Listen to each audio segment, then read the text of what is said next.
அது அதிகமான வேகத்தில் குண்டும் குழியும் உளுந்தா கூட தேவன் என்னை பலப்படுத்தி வருகிறார். ஏன்னா பலவீனன் அல்ல, நான் தேவனால் பலவானாய் இருக்கிறேன். ஆமென் சொல்லுங்களேன்.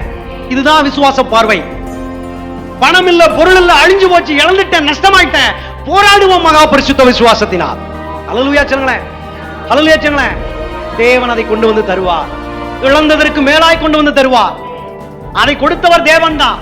இழந்து போகணும்னு நியமிச்சா இழந்தாலும் பரவாயில்ல, நான் தேவனோடு விசுவாசத்தை மட்டும் இழந்துட மாட்டேன். விசுவாசம் மறுபடியும் எனக்கு கொண்டு வந்து தரும். ஹல்லேலூயா, ஹல்லேலூயா. அப்ப நல்லா புரிஞ்சுக்கோங்க, மோஸ்ட் ஹோலி ஃபெய்த் என்று சொன்னால் சூழ்நிலை நம்மளை பலவிதமா பேச வைக்கும், பலவிதமா ஆட்டி படைக்கும். அதெல்லாம் விட்டுட்டு தேவன் என்ன சொல்றாரோ, தேவன் என்னை எப்படி ஆட வைக்கிறாரோ பம்பரமா, தேவன் என்னை எங்க போக சொல்றாரோ, தேவன் என்னை என்ன சொல்ல சொல்றாரோ அதை நாம் செய்து பழகும் போது அங்கே வெற்றி உருவாகிறது. அததான் நாம சங்கீதம் வாசிக்கும் போது கூட அந்த விஷயத்தை சொன்னாங்க. ஆபிரகாமை குறித்து சொன்னார்கள். ரோமர் புஸ்தகம் 4ஆம் அதிகாரம் 20வது வசனம்.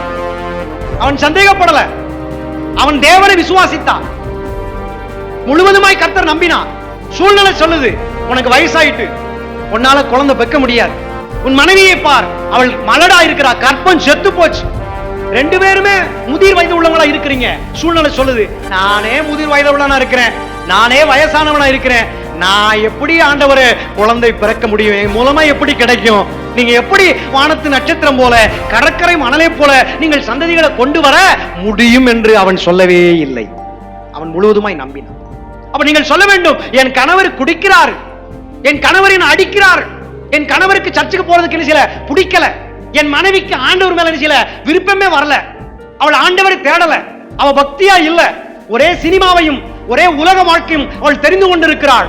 என் பிள்ளைகளை பார்க்கிறோம், நம்முடைய பிள்ளைகள் ஐயோ நமக்குள்ள இருக்கிற விசுவாசம் போல, நாம் ஆண்டவருக்கு பயப்படுகிறது போல பிள்ளைகள் பயப்படுகிறது இல்லை என்று ஒரு நாள் ஒருபோது என்ன செய்யக்கூடாது, நாம பயன்படுத்தக்கூடாது.